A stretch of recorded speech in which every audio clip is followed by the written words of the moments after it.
wa natubu ilaihi wa na'udzu billahi min syururi anfusina wa min sayyiati a'malina man yahdihillahu fala mudilla lahu wa may yudlilhu fala hadiyalah.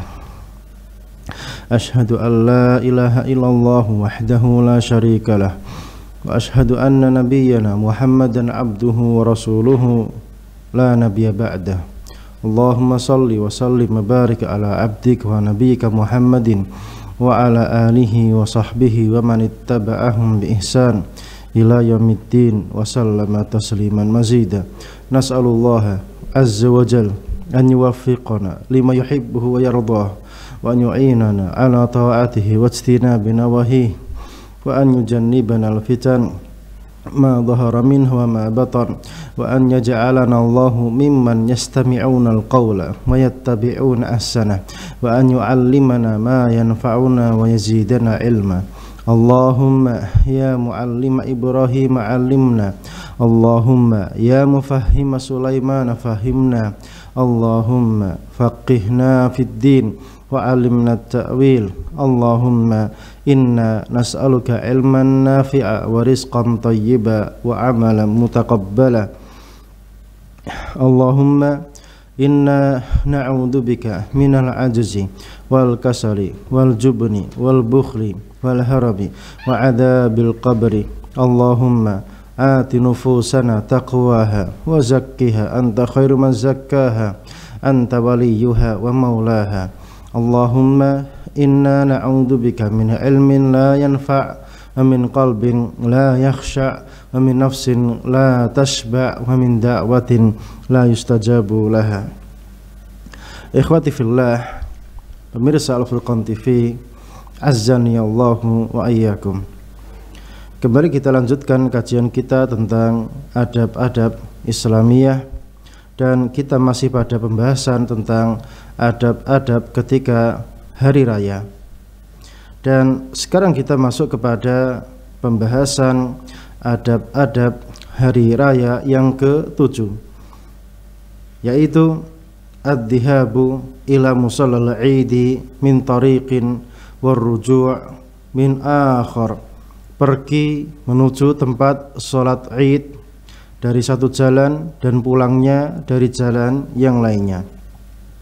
Rawal Bukhari, Al-Imam Bukhari rahimahullahu ta'ala meriwayatkan fi sahihihi, di dalam kitab sahihnya, an Jabir bin Abdullah radhiyallahu ta'ala anhuma, dari sahabat yang mulia Jabir bin Abdullah radhiyallahu ta'ala anhuma, annahu qala, bahwasanya beliau berkata, kana nabiyyu sallallahu alaihi wasallam, adalah baginda Nabi sallallahu alaihi wasallam, idza kana yaumul Id, jika pada hari raya, khalafat tariq, kebiasaan beliau adalah menyelisihi jalan pulang perginya.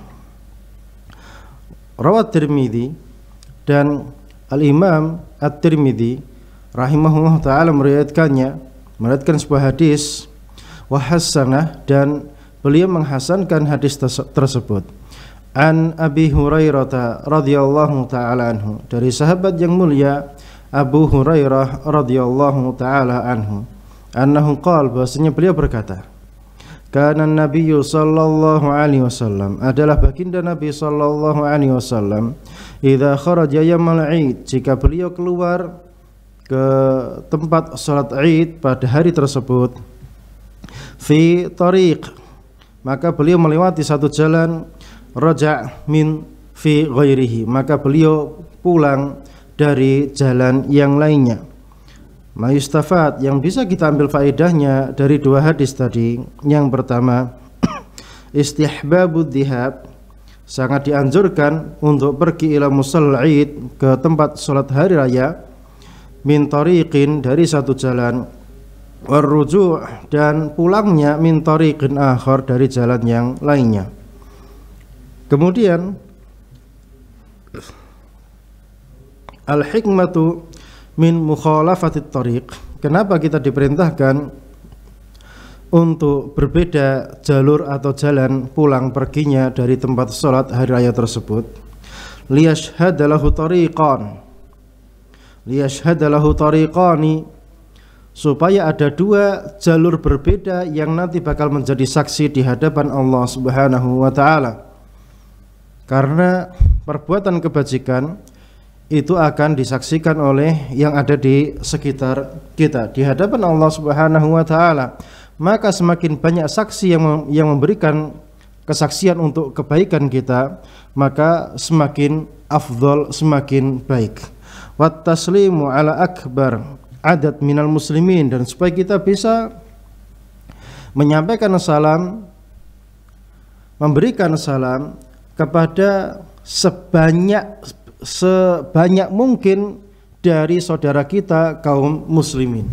Tentunya ini sebuah hikmah yang luar biasa, hikmah yang Rasulullah Shallallahu Alaihi Wasallam memerintahkan kita. Kenapa kita harus beda jalurnya ketika pulang dan pergi? Ini diantara hikmahnya, dan masih banyak hikmah-hikmah yang lainnya yang barangkali kita belum sampai kepada hikmah-hikmah tersebut. Kemudian ada berhari raya yang ke-8 adalah ad-dhihabu ila musallal 'idi masyian, pergi menuju ke tempat salat Id dengan berjalan kaki.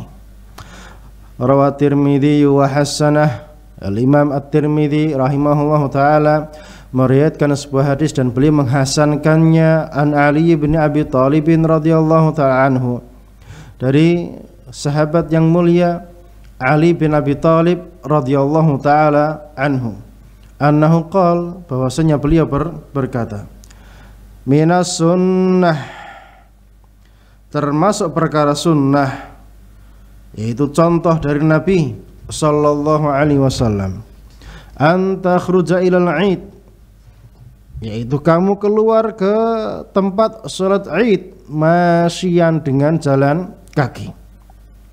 Wa anta kula syai'an qabla an takhruja, dan kamu makan sesuatu sebelum kamu pergi keluar menuju ke tempat salat Id.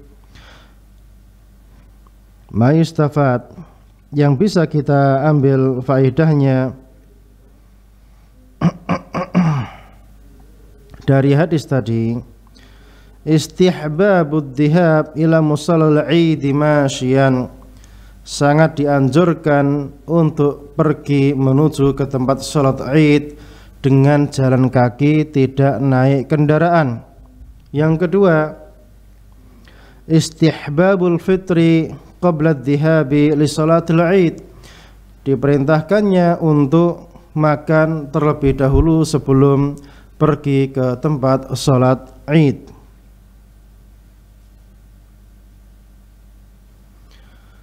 Dan ini adalah yang diperintahkan, yaitu makan terlebih dahulu sebelum sholat Idul Fitri.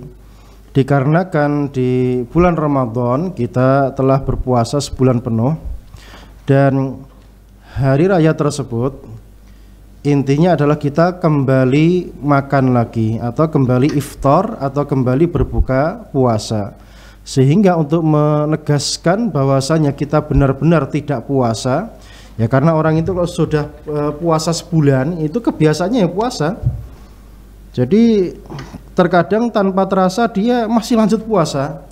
Jadi tanggal 1 itu untuk memastikan bahwasanya dia sedang tidak puasa, maka sebelum berangkat ke tempat sholat Id dia makan terlebih dahulu.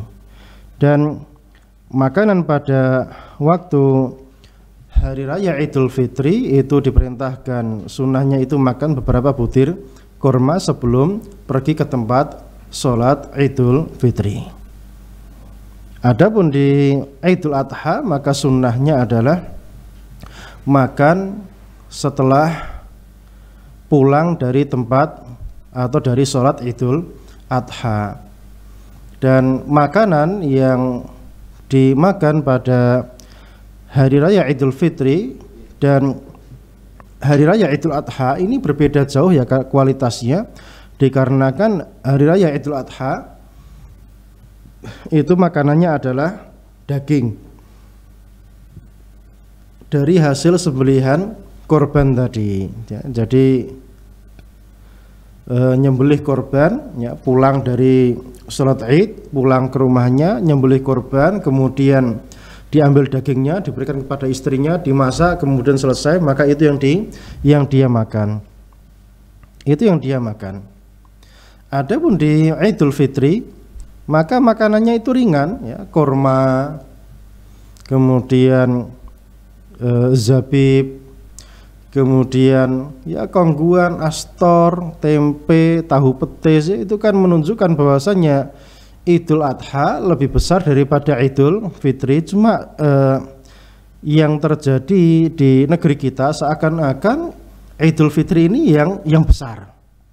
Padahal yang besar itu yang Idul Adha, ya, karena makanannya beda jauh, ya, beda jauh. Daging dengan makan tempe atau tahu petis tentunya beda jauh, orson, ya, dan lain sebagainya. Pokoknya intinya beda jauh. Jadi karena manusia pada menganggap Idul Fitri ini yang gede, ya, sampai mereka rela berkorban datang jauh-jauh, ya, untuk mendapati tanggal 1 Syawal tersebut. Dan mereka rela bercapek-capek dan meninggalkan fadilah yang besar, yaitu i'tikaf di 10 hari terakhir bulan Ramadan untuk mencari malam Lailatul Qadar. Subhanallah, ketika para manusia pada zaman dahulu kala dari kalangan para sahabat, mereka sangat rindu kepada malam Lailatul Qadar, pengen mendapatkannya. Hari ini manusia rindu, ya, rindu kepada jajanan untuk tanggal 1 Syawal, rindu kepada kongguan, rindu kepada astor, rindu kepada ini makanan-makanan, subhanallah, ya, rindunya kepada perkara perut. Kemudian rindu kepada orang tuanya, la ba'sa bihi, enggak ada masalah, ini perkara syar'i, ya, karena rindu kepada orang tua, birrul walidain, silaturahim, itu perkara yang diperintahkan. Tetapi para sahabat zaman dahulu kala, mereka 10 hari yang terakhir mereka merindukan, pengen mendapatkan malam Lailatul Qadar. Dan makna ini hari ini hampir sirna, hampir lenyap di tengah-tengah kaum muslimin, dikarenakan jauhnya mereka dari ma'alim, ajaran-ajaran agama yang telah dibawakan oleh baginda Rasulullah SAW dan praktek-prakteknya yang terjadi pada zaman lampau. Mereka jauh dari gambaran yang mungkin mereka tidak pernah mendengarkannya, perkara-perkara seperti ini, sehingga mereka salah di dalam prioritas. Jadi inilah pentingnya kenapa kita harus kembali kepada ajaran para pendahulu kita, para salaf kita, para sahabat baginda Rasulullah SAW. Bagaimana cara beragama mereka, itu yang kita pelajari biar kita paham ajaran Islam itu seperti ini, bukan seperti yang dipersepsikan dan dianggap oleh kebanyakan orang. Mereka nggak paham agama Islam yang terjadi pada zaman lampau itu seperti apa.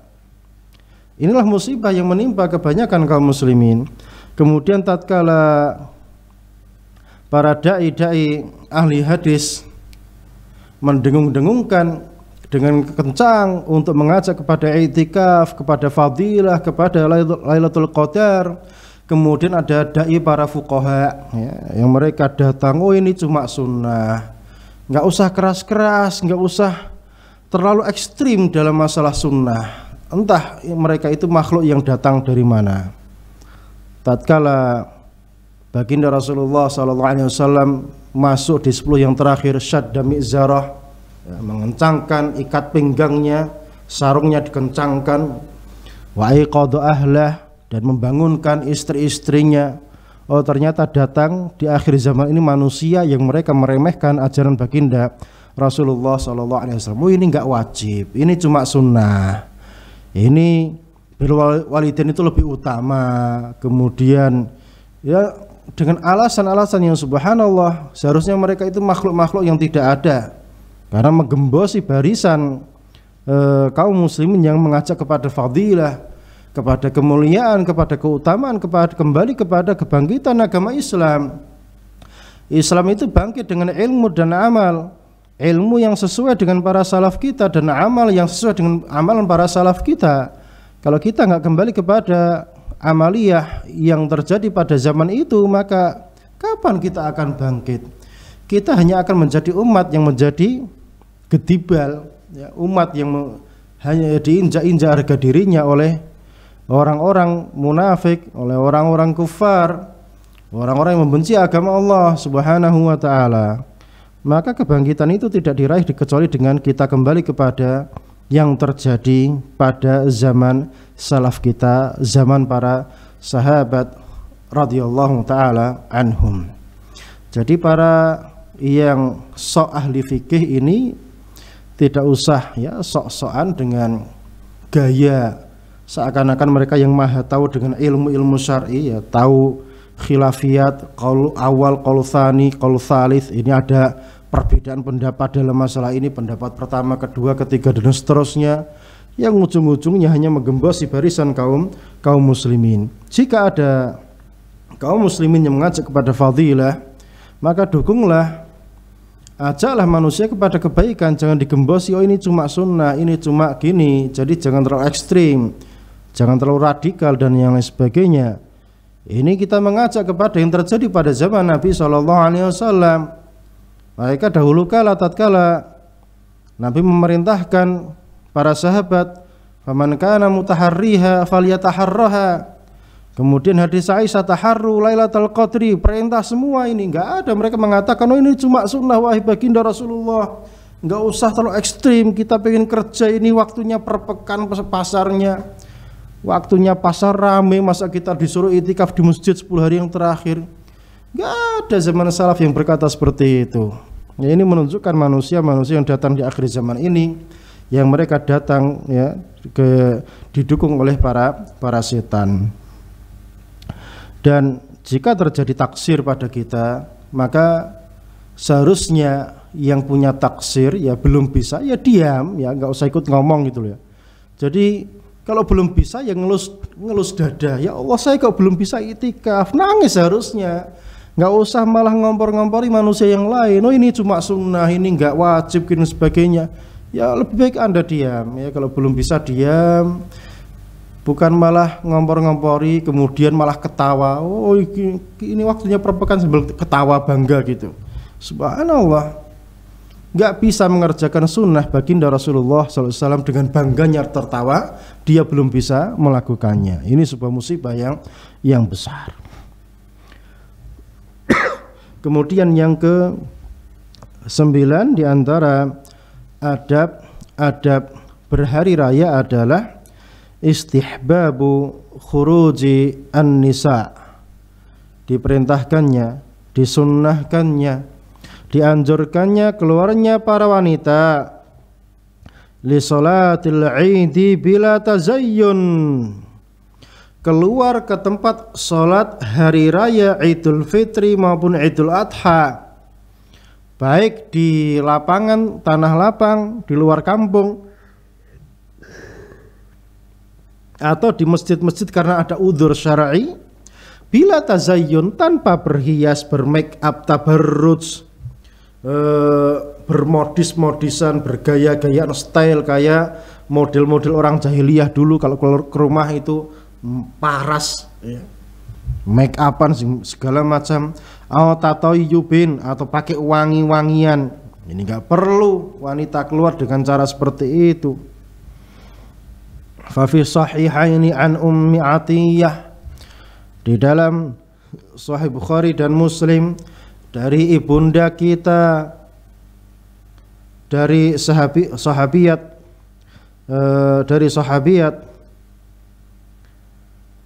Ummu Atiyah radhiyallahu taala anha, annaha qalat, bahwasanya beliau berkata, umirna an nukhrijal huyyadha, kami diperintahkan, kami siapa ya, para wanita, diperintahkan untuk apa? Diperintahkan untuk mengeluarkan wanita-wanita yang haid yaumul idain, pada hari raya Idul Fitri maupun Idul Adha wa dawatil khudur. Kemudian para wanita yang mereka masih pingitan, ya, gadis pingitan masih di rumah tidak keluar, fayashhadna jama'atal muslimin, sehingga mereka keluar menyaksikan jamaah kaum muslimin. Jadi para wanita pada zaman dahulu kala itu rata-rata di negeri kita juga sama, ya, yang santri-santri itu ya rata-rata pingitan, ya, di dalam rumah nggak keluar kemana-mana, ya. Ibu bangsa kita Nyi Walidah, ya, istrinya bapak bangsa kita Kiai Haji Ahmad Dahlan, itu dulu juga wanita pingitan, ya, dipinang oleh Kiai Haji Ahmad Dahlan.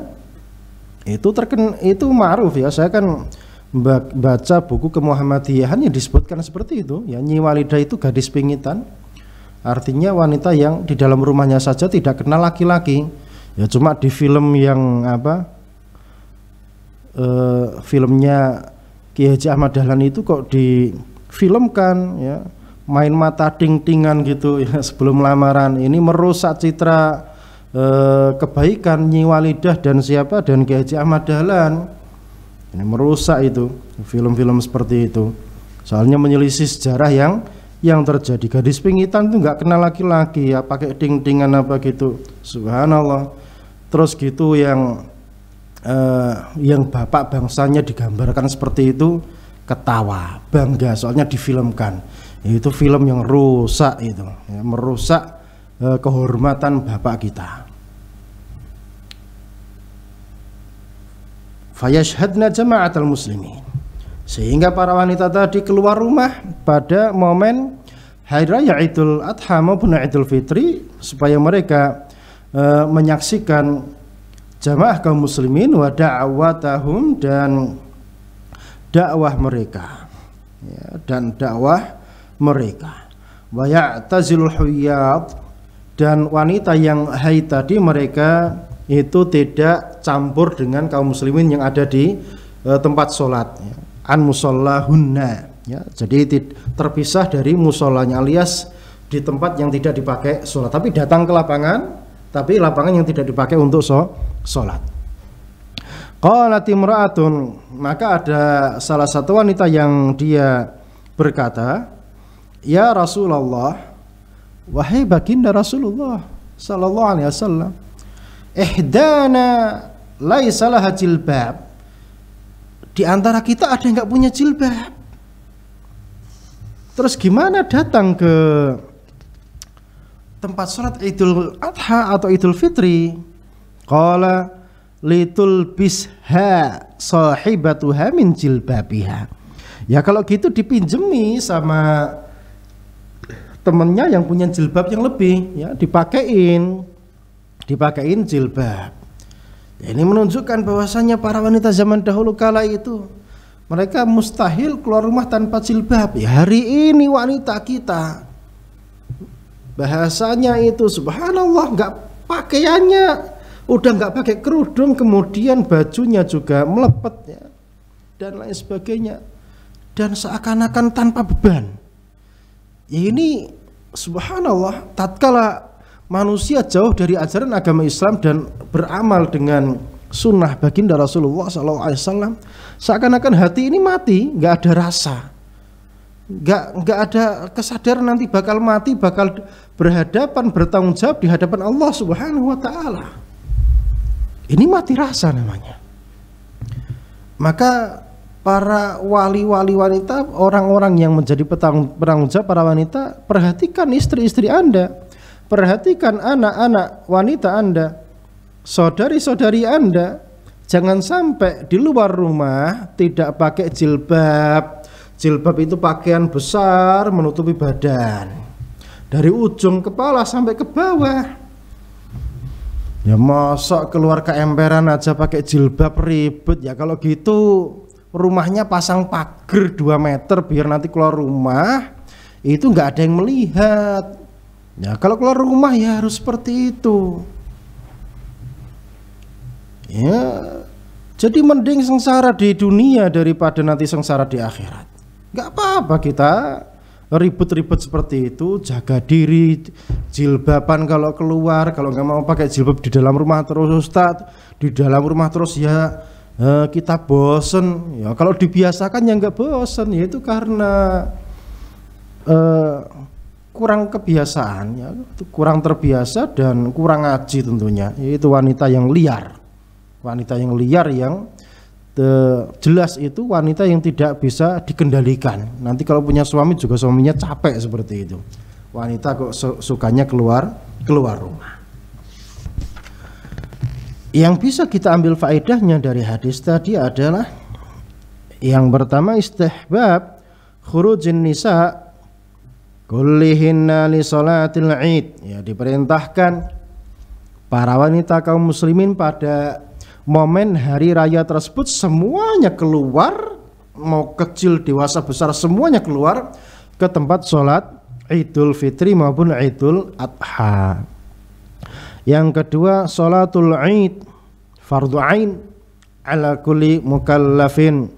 Sholat Id itu wajib atas semua kaum muslimin, tidak fardu kifayah, tidak sunnah muakkadah, ya karena Nabi memerintahkan.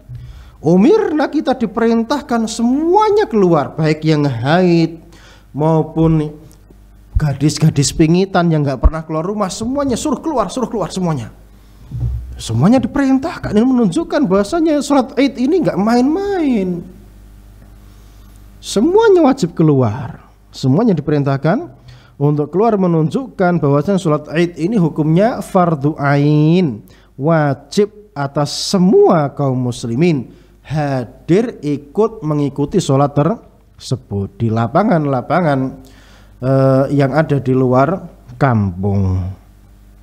Yang ketiga, al-hathu ala takthir sholatil Id, ya, jadi diperintahkan sholat Id ini jumlahnya banyak yang datang.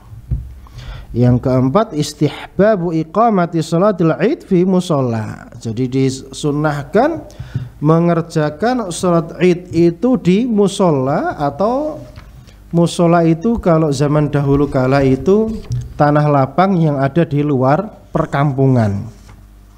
Dan musola itu bukan musola yang ada di negeri kita hari ini. Musola yang ada di negeri kita hari ini itu hakikatnya dia masjid, bukan musola. Ya, jadi yang punya musola diganti namanya, ini masjid. Ya, kalau yang dipakai Jumatan namanya jami, ya jami. Kalau musola itu yang tidak dipakai sholat rawatib, sholat yang 5 waktu, sholat fardu.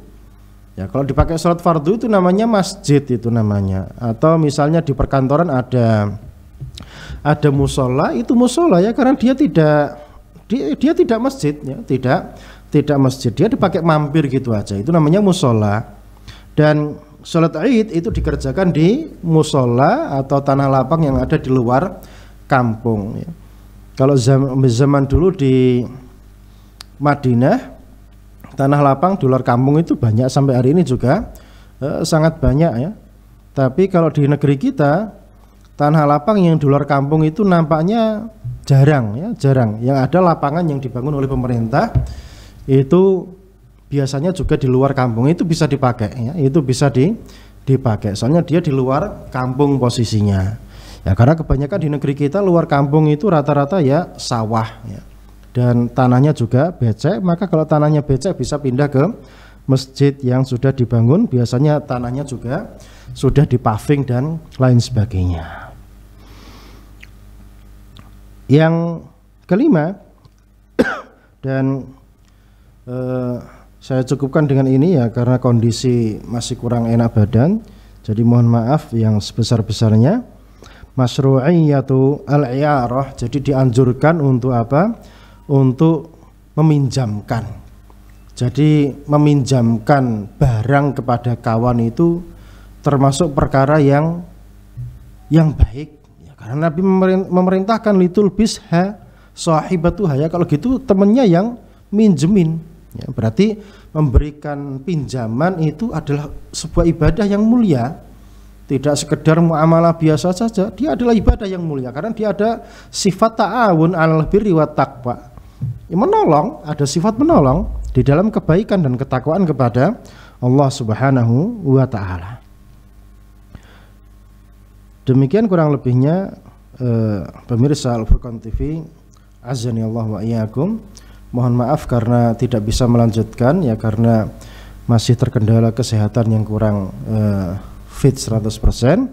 Semoga kajian kita pagi ini bermanfaat. Barakallahu fikum wa sallallahu ala nabiyyina Muhammadin wa ala alihi wa sahbihi wa sallam. Assalamualaikum warahmatullahi wabarakatuh.